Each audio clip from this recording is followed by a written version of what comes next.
Кунг фу е врвна вештина стекната со напорна работа. Вела дека добиваш онолку колку што вложуваш и ништо нема да ти биде дадено без да го заслужиш. Во сценарио кој од тебе бара да се одбраниш, слободно заборави на секакво размислување. Адреналинот го прави своето.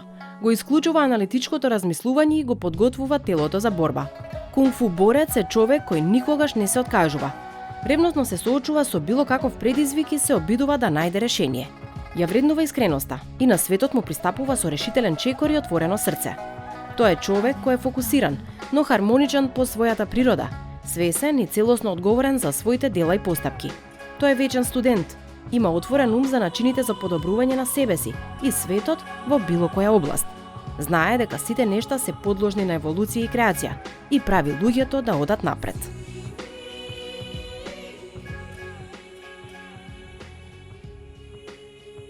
Кога сакате да ја почувствувате врската со макрокосмосот околу вас или онаа со малиот микрокосмос во вас, кинеската култура и за тоа има точно утврдена патека.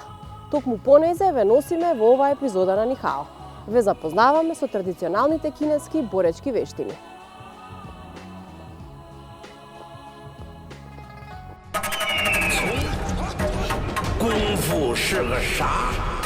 Корените на Винг Чун Кунг Футо може да се најдат во турбулентното и репресивно време на владеењето на династијата Чинг во Кина, пред повеќе од 250 години. Тоа било време кога 90% од кинескиот народ, или расата Хан, биле владеени од малцинството наречено Манчу. Владетелите спроведувале бројни неправедни закони врз луѓето од расата Хан.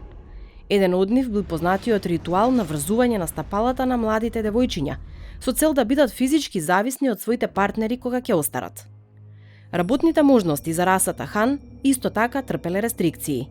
Еден Хан не смел да напредува во владиниот сектор исто како и еден Манчу. Високите даноци овозможувале економска контрола врз населението. Вежбањето кунг фу како национален спорт било забрането за расата Хан. Сепак, владата го почитувала манастирот Шаолин единствено како будистичко прибежиште. Кога расата Манчу конечно ги забранила и сите оружја, во тајност започнало да се изучува кунг футо.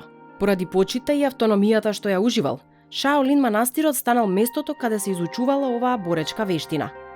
За да се скрати потребното време за добро подготвен борец, 5 мајстори од цела Кина донеле одлука да ги комбинираат најефективните техники од своите дисциплини на кунг футо. Правејќи го тоа, тие развиле систем кој требало да продуцира ефикасен борец во рок од 5 до 7 години, 1/3 од времето кое првично било потребно. За несреќа на расата Хан, дури и пред изучувањето на овој систем да отпочне, Шаолин манастирот бил нападнат и изгорен до темел од владетелската раса Манчу.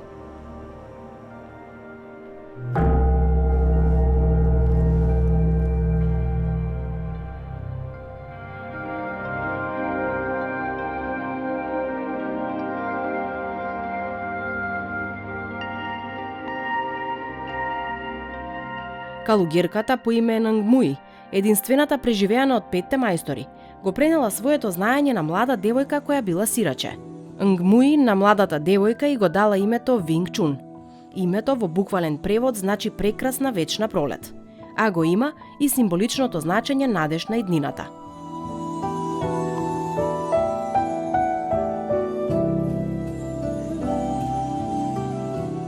Понатаму Винг Чун го пренесува своето знаење на незиниот сопруг и низ годините овој првично безимен систем го добива името Винг Чун. Техниките и учењата на овој стил биле пренесени на бројни, но секогаш внимателно избрани ученици. Во 1950 година во Хонг Конг, Ип Ман започнува да го пренесува стилот Винг Чун на пошироките народни маси. Еден од неговите први ученици бил големиот мајстор Вилијам Чеунг, глава на светската Винг Чун Кунг Фу асоцијација.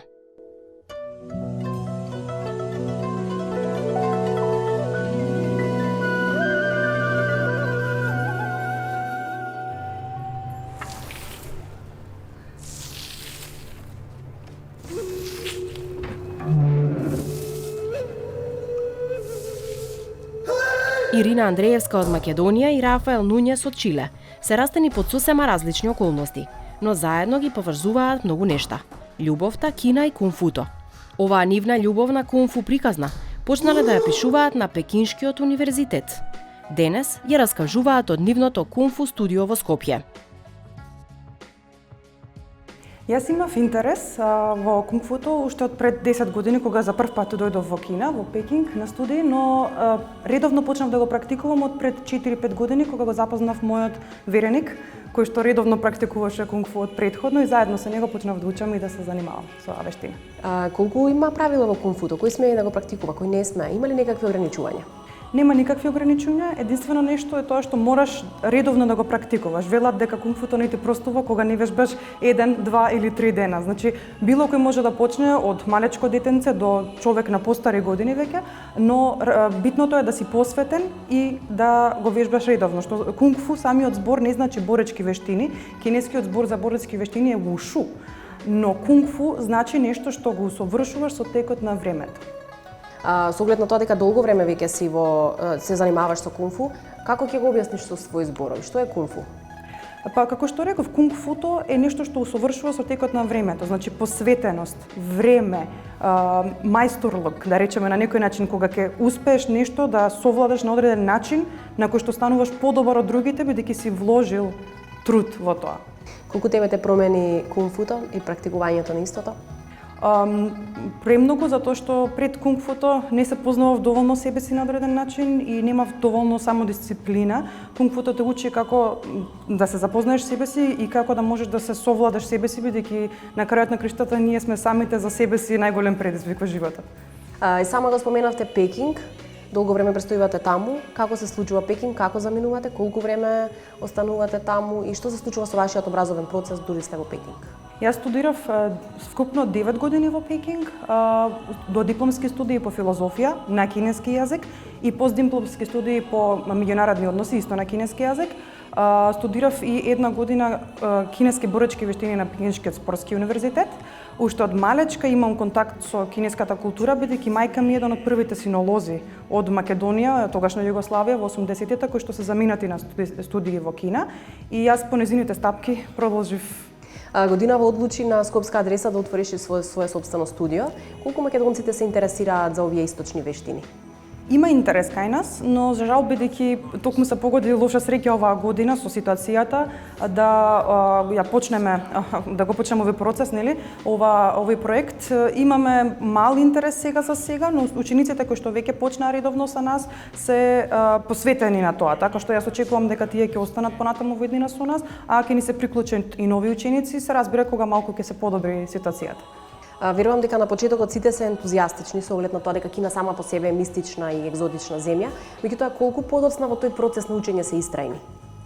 Па има луѓе кои што се посветени и еве јас пример ги имам сите овие достигнувања по кинески јазик и по кунг-фу, затоа што на некој начин сум имала среќа да отидам во Кина и таму да се образувам. Има многу луѓе кои што можеби немале такви можности, но тука имаат продолжено повеќе од 5, 6, 7, 8, 10 години некаков контакт со кинеската култура и со кунг-футо. Значи јас не сум единствена која практикува кунг-фу во Македонија, се разбира. Има луѓе кои што се истрајни, нормално има луѓе кои што некогаш наоѓаат нешто поинтересно за нив. За тоа колку сериозно се занимавате со оваа вештина говорат и наградите кои што ги добивате. Бронзен медал е една од нив. На какви све првенства сте се појавиле досега? Претежно во Кина, меѓународни и локални првенства и 2 светски првенства. На едно од светските првенства по кунг-фу освоив бронзен медал за Македонија, а на останатите локални и интернационални имам освоено 3 сребрени и 7 златни медали. Како човек што очигледно добро познава Кина, што те фасцинира најмногу од таа култура која што е толку многу богата? Кинеската култура е многу богата култура и не би можела да издвојам едно нешто, но еве да речеме кинеската филозофија, бидејќи сум студент по кинеска филозофија и самата кинеска филозофија и нејзините концепти се испреплетени во секој аспект од кинеското општество и кинеската култура, кинескиот јазик, кинеската медицина и самото кунг-фу. За крај се враќаме уште еднаш на студиото. Какви се условите за запишување на нови членови за да практикуваат кунг-фу? Значи секој може да дојде кај нас. Ние обично запишуваме нови членови за секој месец, нареден месец, значи обично кон крајот на тековниот месец запишуваме членови за новиот месец и отворени се вратите за било кој. Луѓе кои што имаат искуство, немаат искуство, секој што сака да се посвети да научи, дури и некој што само ќе сака да проба и да види дали ќе се пронајде во тоа, бидејќи нормално некогаш на почетокот ќе мислиш дека ти се допаѓа и во ред е да се откажеш, а и оние кои што нели би сакале да напредуваат понатаму, но за тоа треба подолго време, години.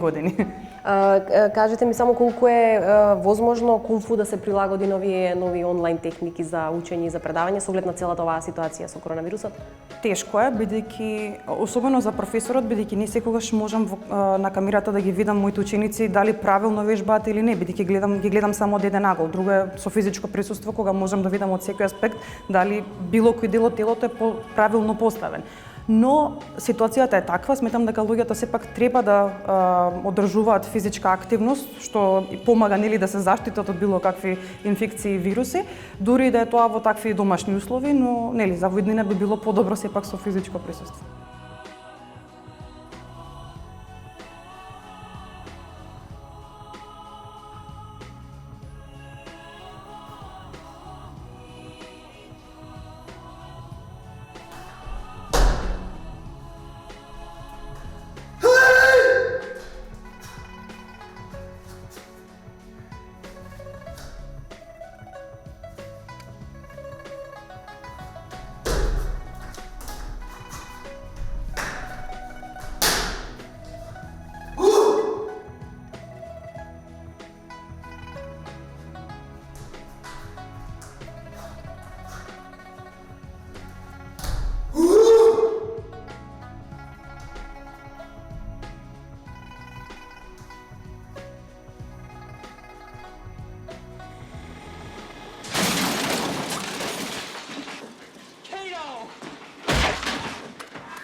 Кунг-фу вештината во 60-тите и 70-тите години на минатиот век ја популаризираше Брус Ли на филмското платно. Тој бил актер, борец, филозоф, режисер, продуцент, сценарист и основач на Джит Кун До концептот на борба. Тој се смета за културна икона и еден од највлијателните борци на 20-тиот век.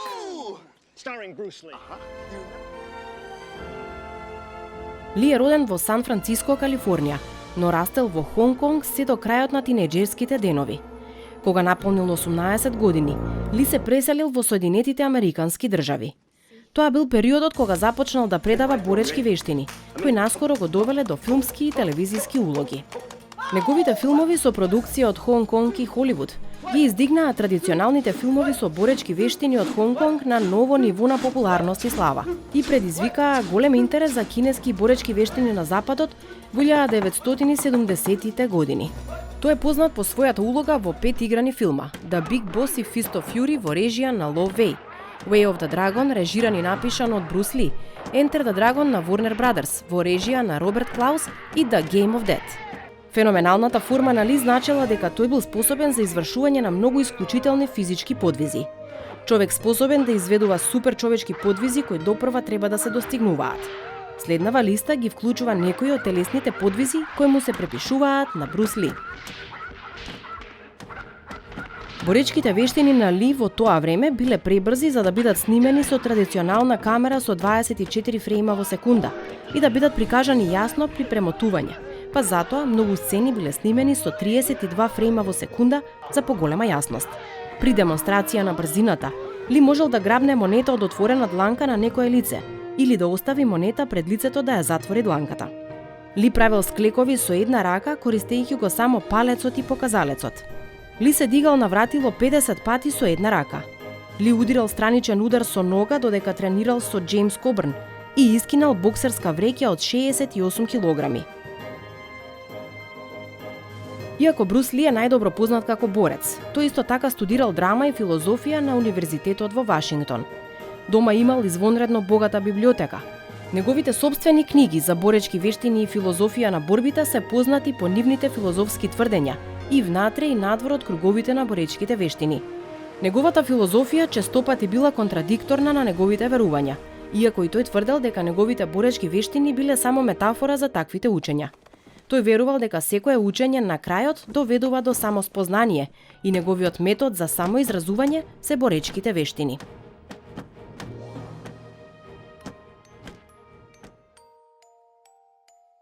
Тај Чи Чуан е универзален јазик на кој комуницираат духот и телото. Се работи за боречка вештина што се карактеризира со техники на дишење, помага при одржување на рамнотежа и служи како вештина за олеснување на стресот. Самото име Тај Чи Чуан, Тај Джи Чуан, означува врвна ултимативна тупаница, што самото по себе ништо не ни кажува, но го содржи концептот на Тајджи. Тоа е рамнотежа на космолошките сили на Јинг и Јанг, и како таков, Чуан значи тупаница или борба, боксување, така што од тој аспект Тај Чи Чуанот би значило вежбање со врамнотежување на космолошките сили на Јин и Јанг. Инаку, ако го погледнеме низ историјатот, со сите карактеристики може да го споредиме со уметност, затоа што како во уметноста имаме основачи, имаме стилови, имаме носители на стилови, а исто така имаме и учители на стиловите и практикувачи на стиловите. Така што споредено со уметноста може да речеме дека еден вид на уметност, бидејќи ги има сите елементи на класичната уметност, а во последно време за истото имаме и надпревари, има обиди во блиска иднина да се вклучи во рамките на Олимписките игри како посебна категорија и сега последното што го знаеме сите, нели, во декември минатата година е додаден на листата на УНЕСКО на светски културни наследства во декември 2020. Александра, по дефиниција, Тај Чи Чуан е традиционален систем на кинески вежби. Кога прв пат вие се среќавате со него и како воопшто почнувате да го практикувате? Прв пат уште како деца, нели, во кунг-фу филмовите го сретнавме како поим, како нешто што постои, а подоцна кога пројавив интерес вистински да видиме за што станува збор, го најдов Сдруженијето Јин Јанг за традиционални кинески вежби во 2010 година и од тогаш почнав да ја практикувам оваа вештина.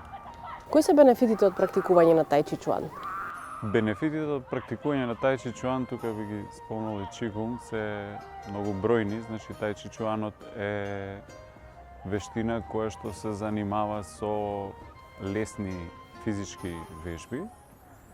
Во однос на Чикунот, животната енергија чија насочува во одредени делови на телото или низ целото тело, додека кај Тај Чи Чуанот имаме постојано течење на чи енергијата, слободно. И традиционалната кинеска медицина има своја изрека по тоа прашање, значи кога тече чи слободно нема болест. Во генерално бенефитите беа до неодамна анегдотални, значи кој што кажал дали како се чувствувал подобро, додека во последно време се прават и клинички испитувања и резултатите на тие клинички испитувања покажуваат дека има подобрување во разни сфери на сеопштото човеково здравје. Има консензус веќе меѓу работниците кои што се занимаваат со човековото здравје и со физичката култура, и постепено влегува во скоро сите курикулуми ширум светот, во разни здравствени институции, како метод за опоравка, одржување на здравјето, покрај веќе познатите физикална терапија, медитација и така натака. Исто така, од тие клинички истражувања, бидејќи имале голем број на придобивки од кажувањата на луѓето, истражувале во повеќе области. Генерално има подобрување во зајакнување на мускулатурата, зајакнување на зглобовите, зголемување на психофизичката состојба, сеопшта подобрување, потоа на респираторниот систем, исто така има подобрување индиректно и на ендокринолошкиот, знаеме дека денес најголем проблем и непријател на здравјето на човекот е стресот, така што ја допира и таа област. Инаку, во поглед на зголемувањето на подвижноста, тоа е битно, особено кај постарите луѓе, кои што најголем број случаи статистички имаат повреди при паѓање, најчесто на колковите, а со овие вежби се подобрува и чувството за рамнотежа, со тоа што се намалуваат или се избегнуваат тие несреќи. Така што со овој систем на лесни кореографирани вежби се подобрува рамнотежата и се доведува за возраста на тие луѓе на завидно ниво споредено со тие што не практикуваат. Исто така, во поглед на бенефитите сеопшти, освен тоа, покрај овие клинички истражувања, последните години има и консензус меѓу здравствените работници дека се препорачува секојдневна постојана лесна физичка активност, а сметаме дека тај чи чуанот во таа рамка препорачано здравствените работници се вклопува совршено. Го споменавте Сдруженијето, кога е организирано, кога е создадено и со какви цели? Значи, Сдруженијето е создадено 2004 година, тоа е околу 20 години по пристигнувањето на нашата учителка во Македонија, Сиинчен Илиева. Таа пристигна во 1984 година, со себе ги донеси традиционалните кинески вежби како тај чи чуан и чикун. И поради зголемениот интерес на вежбачите се одлучи да се формира Сдружение на граѓани за вежбање на традиционални кинески вештини, со тоа што би се ставила во некаква рамка и би се структурирало самиот начин на вежбата, на изведувањето на часовите.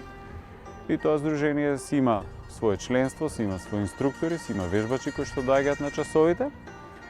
А во поглед на членството, тоа во просек варира помеѓу 20-тина отприлика членови, активни членови низ годините биле во опсег од 15 до 20, додека вежбачи доаѓале, изјавувале желба некогаш да се приклучат да бидат членови на Сдруженијето, некогаш само биле задоволни од присуството на часовите без никаква афилијација кон Сдруженијето.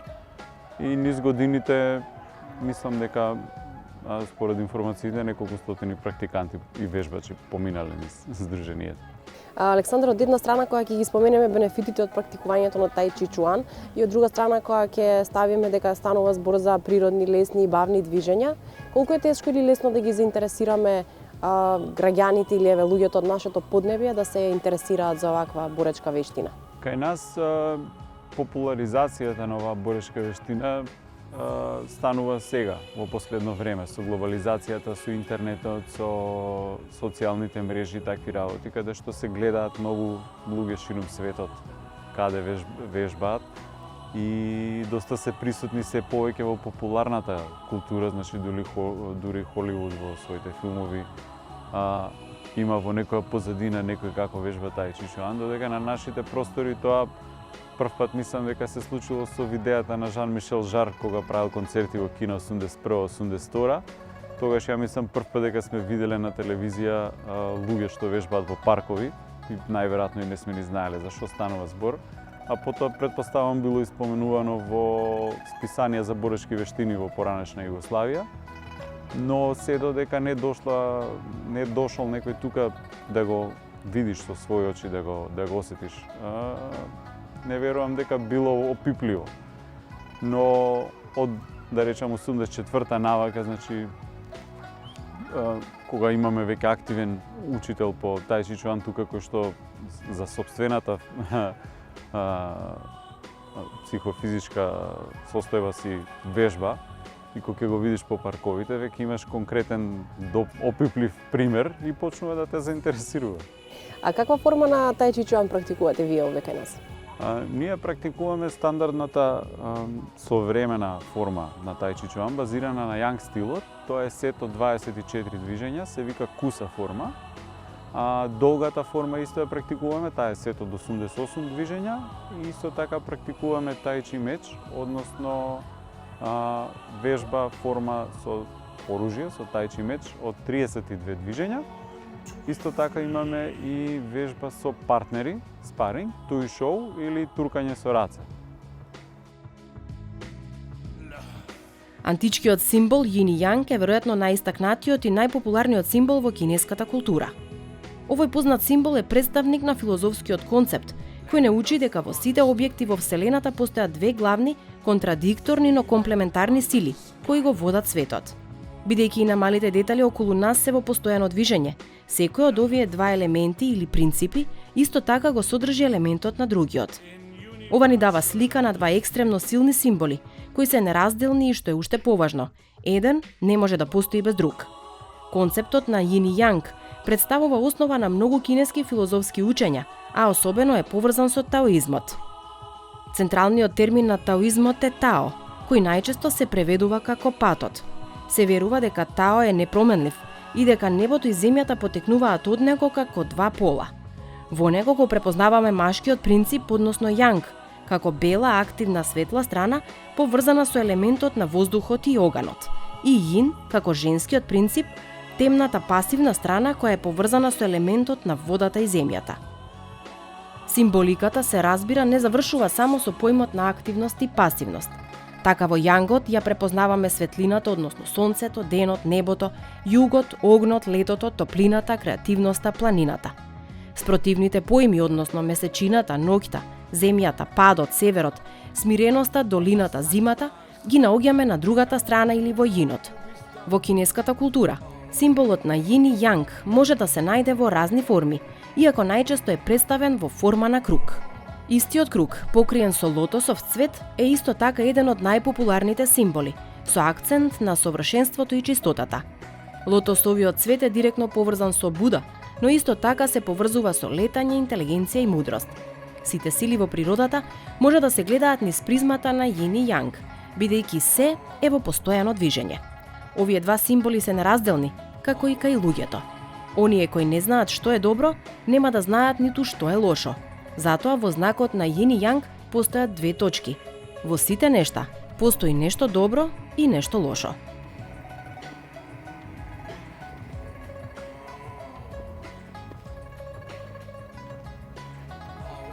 Тука завршува оваа патека на Нихао, но само како вовед во традиционалните кинески боречки вештини. Доколку ве заинтересиравме за некоја од овие животни филозофии, ќе бидеме повеќе од среќни да ве упатиме во вистинскиот правец. До следната епизода на Нихао.